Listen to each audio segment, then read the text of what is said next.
Hey, this is a quick making of for the Spider Gwen fan animation I did.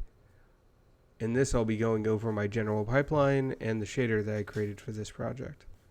If there are any questions for things I miss or could use more elaboration, please ask them in the comments and I'll do my best to answer everything I can.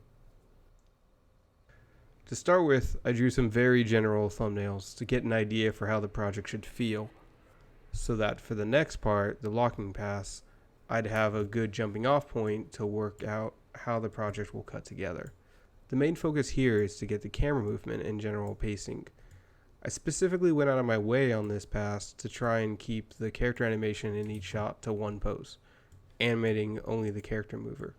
Clearly, even after this edit, I changed some shots around, as the whole goal of this stage is to keep everything rather loose, so that I can try and find the ideas that I'm excited for. So that once I start on the animation pass, I'll have a good jumping off point.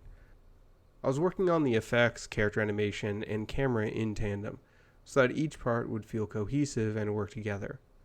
The effects pass here is drawn directly in Maya with a tool called Blue Pencil. I treated the effects here much like that blocking pass earlier, trying to keep everything very loose and not tying myself completely down, as I wanted to give myself plenty of runway with the final effects to play around and come up with specific solutions to each shot. So at this point, I was pretty tired of the gray box environment. So I went on Google Maps and scouted out Manhattan and took a bunch of screenshots of various buildings that fit the shapes I wanted. These screenshots were then very quickly turned into simple geometry to function as a temporary environment. The idea here was that even if I'm stylizing both the rendering design and layout, if I pulled from actual buildings as a foundation, it would help the environment feel more correct towards Manhattan. So now that I had a pretty good idea of what the shapes the building should be, I found a bunch of reference photos for the art direction. I then picked out a foundation shot. This shot I used as a jumping off point to build a final look that all the other shots should be based off of. First, the web animation. This was probably the most painful part of the project, but also maybe the simplest. I referenced Todd McFarlane's web design and just built a simple IK spline rig that I went through and added to all the necessary shots. For the explosions and such, I rendered out the shots and brought them into TVPaint, a 2D animation program.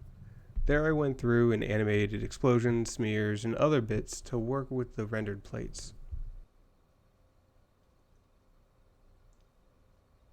This is what it looks like to have a standard Lambert diffuse model in Maya, while this is what it looks like with an out-of-the-box tune or ramp shader. The goal of this project, shader-wise, was to create something that looked more like this. Here, I'll go over some of the techniques I used to accomplish that look. First, I created a DirectX 11 HLSL shader.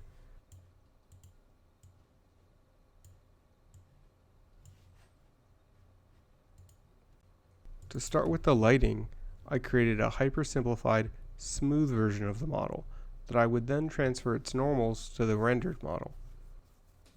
This way, the model would respond to lights in a more stylized fashion. The next step is, I created a texture map that functioned as a light power map. This allowed me to control how direct the light would need to be to brighten or shade the model in specified areas. The first main lighting control modifier I created was a light power control.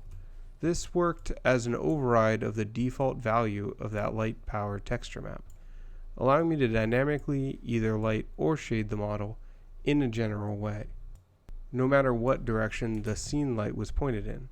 That is, unless the light contrast control came into play. This controlled the contrast value of the texture map.